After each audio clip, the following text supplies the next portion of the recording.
చంద్రన్న కానుకని సంక్రాంతికి ఇచ్చేవాడు. ఉప్పులు పప్పులు బియ్యాలు ఏదో చెప్తూ ఉండేవారు. నేను అడుగుతున్నా, ఏమైపోయింది మీ చంద్రన్న కానుక?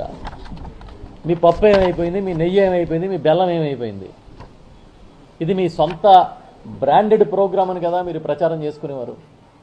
మీ బ్రాండెడ్ ప్రోగ్రామ్ను కూడా ఈ సంక్రాంతికి ఎందుకు ఇవ్వలేదని నేను అడుగుతున్నా.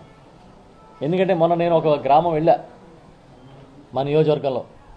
అక్కడ మహిళలు నన్ను కలిసినప్పుడు అడుగుతున్నారు, బాబు ఏదో చంద్రబాబు పప్పిస్తాడు నెయ్యి ఇస్తాడు అనుకున్నాం, అది పోయింది అని. ఆయన సహజ నైజం అది. పెద్ద పండుగ ఎవరికి వచ్చిందన్నాయా అంటే తెలుగుదేశం పార్టీలోని ఆ కూటమిలో ఉన్న నాయకులకే పెద్ద పండుగ వచ్చింది, కానీ ప్రజలకు రాలే. ఇవాళ పత్రికలో రాశారు, పాత బకాయిలు చెల్లిస్తున్నారంట 6,700 కోట్లు. అది అద్భుతం, అమోఘం అని బ్యానర్ స్టోరీలు రాశారు. జగన్మోహన్ రెడ్డి గారు కూడా చంద్రబాబు నాయుడు గారు పెట్టిన అప్పులన్నింటినీ, బకాయిలన్నింటినీ వేలాది కోట్లు తీర్చారు.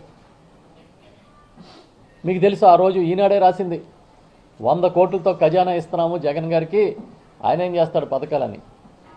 100 కోట్లతో చంద్రబాబు ఖజానా అప్పచెప్పినా చంద్రబాబు పెట్టిన బాకీలు తీర్చడంతో పాటు,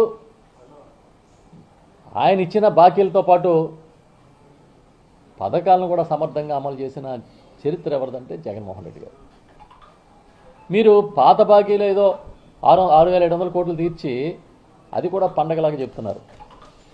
సుమారు 3,000 కోట్ల రూపాయలు ఫీజు రీయింబర్స్మెంట్ బాకీలు ఉంటే ఇవాళ మీరు తీర్చేది ఎంత? ఒక విడత అంటున్నారు 700 కోట్లు. ఆ 700 కోట్లు ఫీజు రీయింబర్స్మెంట్ ఇచ్చాం, పండగ చేసుకోమంటున్నారు. చంద్రన్న కానుకని సంక్రాంతికి ఇచ్చేవాడు. ఉప్పులు పప్పులు బియ్యాలు ఏదో చెప్తూ ఉండేవారు. నేను అడుగుతున్నా, ఏమైపోయింది మీ చంద్రన్న కానుక? మీ పప్పు ఏమైపోయింది? మీ నెయ్యి ఏమైపోయింది? మీ బెల్లం ఏమైపోయింది? ఇది మీ సొంత బ్రాండెడ్ ప్రోగ్రామ్ అని కదా మీరు ప్రచారం చేసుకునేవారు. మీ బ్రాండెడ్ ప్రోగ్రామ్ను కూడా ఈ సంక్రాంతికి ఎందుకు ఇవ్వలేదని నేను అడుగుతున్నా. ఎందుకంటే మొన్న నేను ఒక గ్రామం వెళ్ళా మా నియోజకవర్గంలో. అక్కడ మహిళలు నన్ను కలిసినప్పుడు అడుగుతున్నారు, బాబు ఏదో చంద్రబాబు పప్పిస్తాడు నెయ్యి ఇస్తాడు అనుకున్నాం, అది పోయింది అని.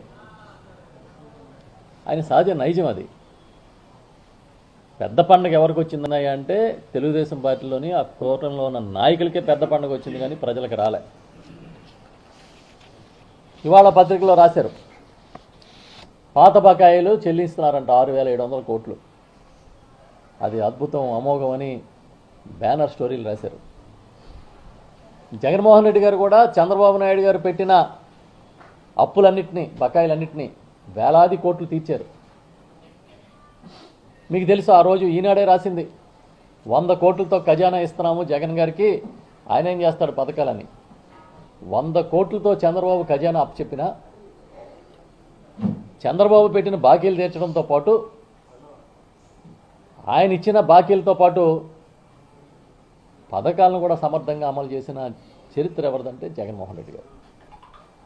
మీరు పాత బాకీలు ఏదో 6,700 కోట్లు తీర్చి అది కూడా పండగలాగా చెప్తున్నారు. సుమారు 3,000 కోట్ల రూపాయలు ఫీజు రీయింబర్స్మెంట్ బాకీలు ఉంటే ఇవాళ మీరు తీర్చేది ఎంత? ఒక విడత అంటున్నారు 700 కోట్లు. ఆ 700 కోట్లు ఫీజు రీయింబర్స్మెంట్ ఇచ్చాం, పండగ చేసుకోమంటున్నారు.